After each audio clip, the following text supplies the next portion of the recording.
Hi everyone, it's Heidi Barrett. I wanted to go ahead and show you, since I was painting some embeds today, what I do and how I do it, and some little tips and tricks that I've learned to make it easier, and some things that I've learned as far as making your embeds really stand out.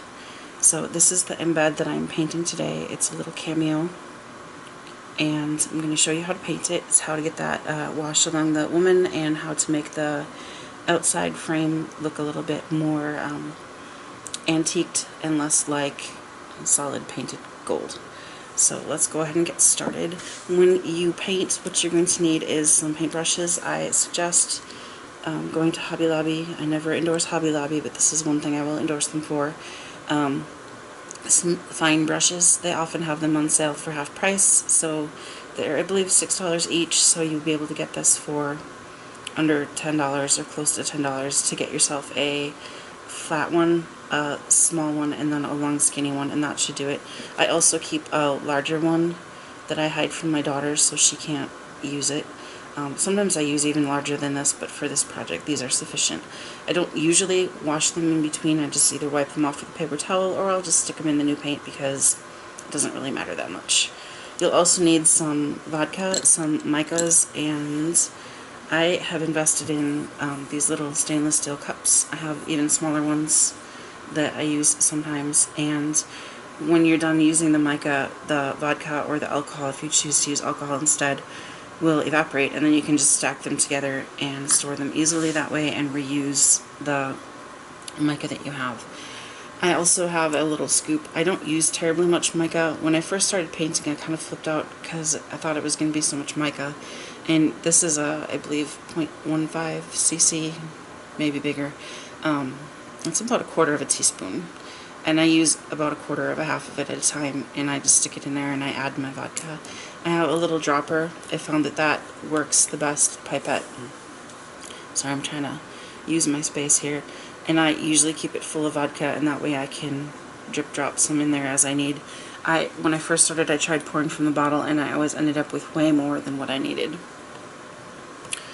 Okay, so to start this project, we're going to start with, this is a blue. It's called Preppy Blue from Micas, and it is fairly thin. I'm going to thin it down just a little bit more because I want it to kind of flow into the cracks of our cameo and not cover the white too much.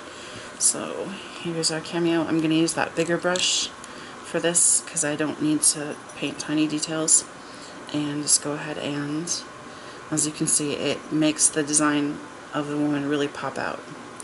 It flows just in the cracks and it stays mostly white on top and shows off all that beautiful detail that you couldn't see when it was just white. I'm going to try and do this quickly and do it all in one go because I absolutely hate editing videos more than anything else probably on the planet. It takes so long and my computer really does not care for it. Alright, so, and I will take, if I find that there's a spot that is a little bit too much, I can take a little tiny bit of paper towel and get a little bit of it off. Or sometimes if your paintbrush, the paint is out of your paintbrush, you can just use your paintbrush to kind of soak up a little bit of the color. So that is step number one. Step number two, we're going to use the same blue, but this one, as you can see, is much, much thicker, and that I'm going to use to paint the background of the cameo. And for this I'll use this tiny little flat brush.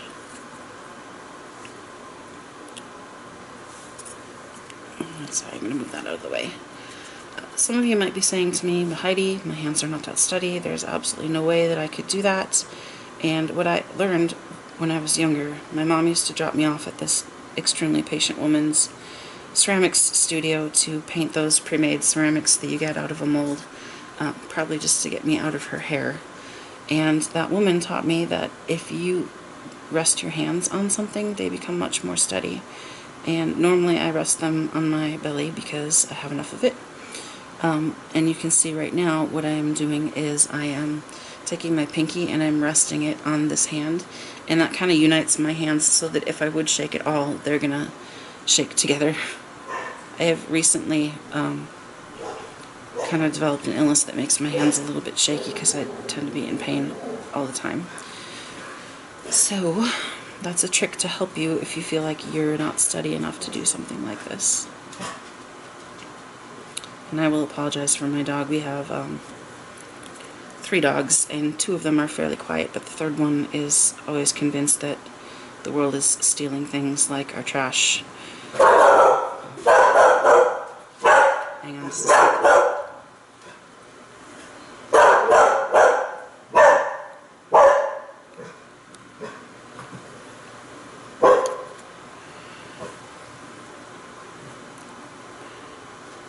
I'm pretty sure that he thinks the mailman is stealing our mailbox, and I am sitting right by the door, so I do apologize that it's very loud. I guess I will try to edit that out, but no promises, because like I said, I absolutely hate editing. So now I'm going in very carefully, painting around this edge. The only thing I'm being careful of that is that I don't bump the details on the front. It really doesn't matter if I get it into that channel, because I'm going to put some black in there later. The mica, as long as you let it dry, tends to be fairly forgiving, and you can paint over it with another color. But like I said, the important part is let it dry, because if you don't let it dry, you're just going to get muddy colors when you overlap.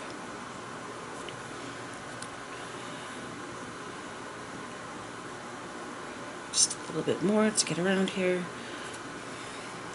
And now, you may be thinking this is terribly time consuming, but when you're doing a bunch of them, it does go a little bit quicker. I forgot that little spot under her chin.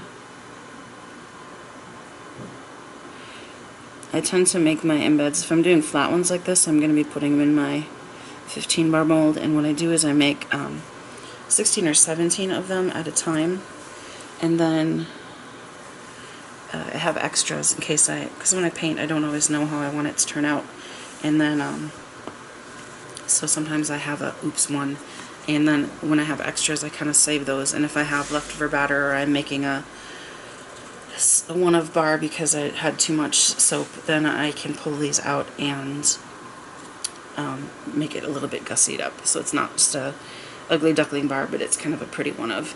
This is gold. It's a mix of some sparkle gold from I believe Nurture and Mad Micas matte gold. I didn't want it to be like in-your-face gold. I wanted it to be more of an antique gold.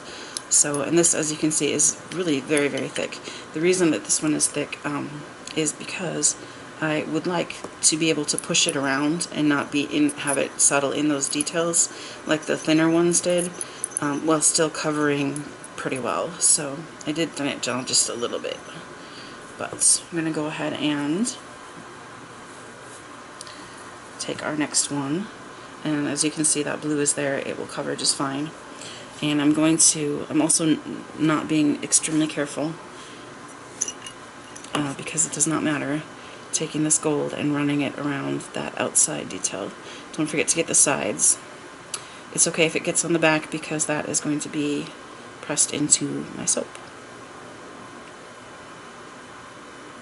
And you can't see it terribly well, but it is covering without filling the details. The next thing that we're going to be doing is kind of a wash of black over that to give it a little antique look, and if it filled in those details, then that black wash would not show anything. You do also want to make sure when you're mixing up your micas, especially if you're using one that has dried out, to mix it really well so you don't get clumpies. Otherwise you might get chunks of mica that have been dried. Sorry. I'm trying not to touch the front too much with this one because it's the Cameo, and if it would get wiped off and be a little bit white, then it wouldn't be that big of a deal. But since this is so fresh and new, I'm trying not to touch it too much to maybe accidentally wipe some of the mica off. When it is finished and dried, it should be fairly stable, about as stable as if you did a mica drizzle on the top, maybe a little bit more so, because it's the vodka, while it is alcohol and does evaporate quickly, is partially water, so it will kind of very slightly soften the top of your soap and bond the mica to the soap and then dry away again. So that would be the next step. There's the gold. If you rubbed it vigorously, of course it would come off, but it shouldn't come off on your fingers, just barely touching it. So next step is, and I'm gonna actually wipe this one off because it's got that really thick gold on, and I want to use this one for the black wash that we're going to be putting on next. Here is the black, and if you can kind of see, it's separated a little bit, and that's an instance where I can kind of mix in just as much as I want to get the wash that I want. So I'll start mixing it just a little, and then if it's not enough, I can mix it a little bit more. So we're going to go ahead and take the gold.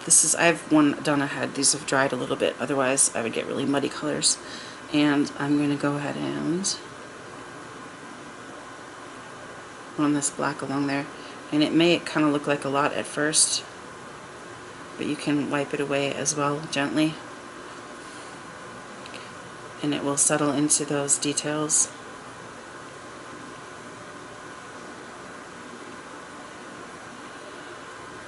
And see how it makes it look like it has that antique patina look instead of being such a bright gold.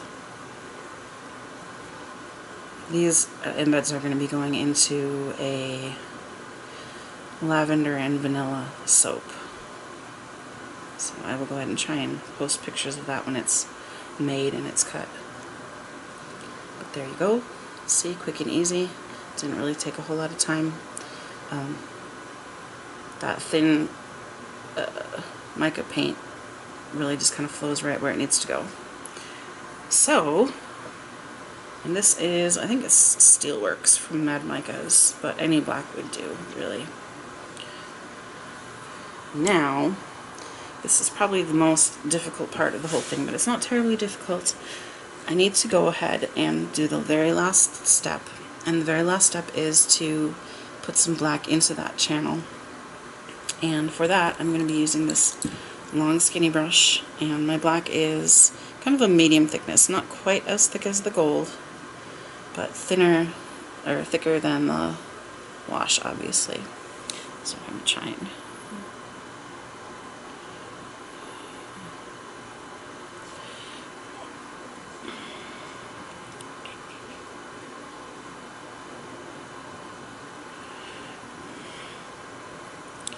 since more people are going to be looking at their Cameo, obviously, from the front, I'm painting this from the front so that I can see that it is kind of equal looking from the front.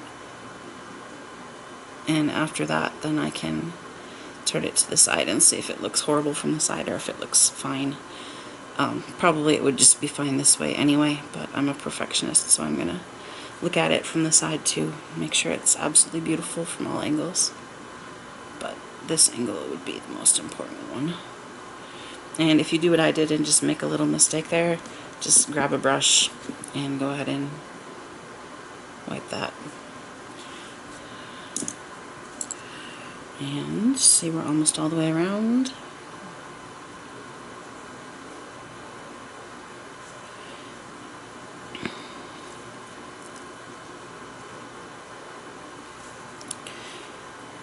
As far as using vodka or using alcohol, when I first started, I was told both ways were okay. I tried both. I prefer vodka, but it's really kind of just up to you. And that actually looks really beautiful all the way around. And there you go. Is the finished Cameo. So I hope you learned a bit, and you're not afraid to go ahead and try for yourself how much fun painting embeds can be, and they really do dress up your soap.